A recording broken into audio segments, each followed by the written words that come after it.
Hey everybody, and welcome to How-To Videos with Dr. Gates. This video is going to focus on how to use Google Drives and documents to share information, what it looks like when somebody shares a document with you and how to find that, and how people can collaborate inside the drive if they have shared a document together. So to get started with any of the Google goodies, you need a Gmail email account, so you can sign on to gmail.com if you don't have one and get a free account, and then log in. Once you do, it'll look very much like this, and at the upper right-hand corner, if you click on the matrix, you can enter into your drive. If it's your first time entering the drive, you may be asked a few questions.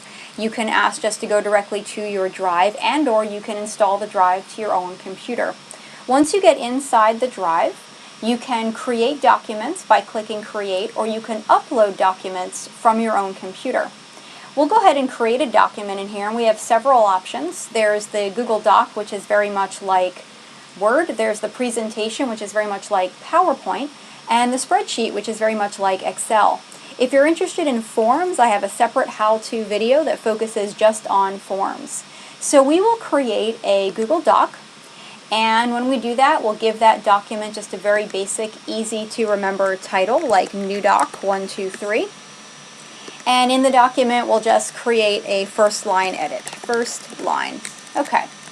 Now from here, if I want to share this document with somebody else, I have some options. I can share directly from here, or if I want to go back into my drive at a later date, and there's my new document which has suddenly appeared, I can always click the box to the left of that document, and then I can share that document with as many people as I wish. Clicking on More gives you lots of different options, but we'll focus on the Share option for now. And if I choose Share, I can share the link if I want someone to just view the document, or I can, by email, allow people to edit the document or even comment the document. So I'm going to share this document with a person called Communicating Smart at Gmail. I'm going to allow this person to edit the document, but if I want to, I can just let them comment and view, or just view. And if you wish, you can send a copy to yourself, and you can also paste the document into the email that you're going to be sending to them as notification. All up to you. Once I have all the people in here that I want to share this document with, I will click Send, and then I'll get a list over here letting me know, hey, you've shared this document with communicatingsmart at gmail.com, and that person can edit the document. I can also share via Twitter, via Facebook, via communities, and so on. So when I click Done, immediately in my drive, this document is updated to Shared to remind me that I've shared this document with other people. Now what's interesting is, what does the other person, what does Communicating Smart person see in their drive once I've shared this document with them? So if I go into their drive, which also happens to be mine, and that works out well in that case, right now inside their drive, they don't see that document. And that's because that document is inside of the Shared with Me area. So anytime somebody shares a document with you, if you want to find it, you can click on Shared with Me, and there's that document that's been shared with this person. And they can then enter that document, and they can make edits on their own. So for example, they can add in the second line. And when they do that, I will be able to see the update that they've made. So now if I click back on the document, I can see that they have made an update. And of course, we can go back and forth with this, and we can also see who has made these updates. A history is kept, and so on. So I've added a third line, which now the other user can see almost immediately. Another nice feature here is that because we're both inside this document at the same time, here on the upper right, we can actually chat with each other. So I can say to the other person who's in the document, I can say, hello, I have a question. And I can send that to them, and that question goes right to anyone else who's currently inside the shared document. I can say, okay, go ahead.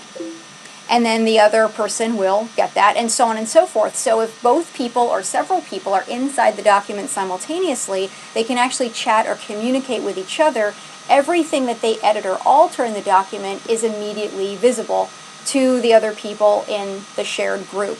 One thing to note is that if both people try to do something almost at the same exact time, it may not save properly. So if you are in the document and you know you're going to make a lot of edits, you may want to let the other people know, hey, I'm in here, I'm going to make some edits, maybe give me a few minutes before making your own edits. Finally, if someone has shared a document with you, but you don't want that document to stay in your Shared With Me folder or area of your drive, you can click right next to that document and you can move it.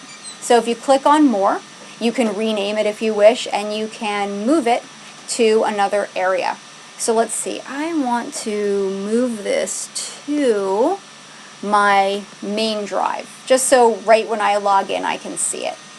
And so it's placed it in there, and now if I click on my drive, which is the main area of my drive, I can now see that document in there. And I can also put it in folders, and so this allows me to organize my drive any way that I want to. Finally, if I go to my email account, I can see that the person who shared this document with me has let me know via email as well. So that's the doc we were working on and the doc that was shared. So a really nice feature of Google Docs. And just a word of advice, be careful when you give people editing capabilities. Make sure that you plan your editing. You can also do version control, so when somebody makes an edit, if you would like to, you can download your latest version to your own computer. So if you click on More, you can choose to download that file to your computer and save it. You can also make a copy of it, and you can also rename or move different versions to different areas in your drive. Thank you so much for joining me. Enjoy my how-to videos.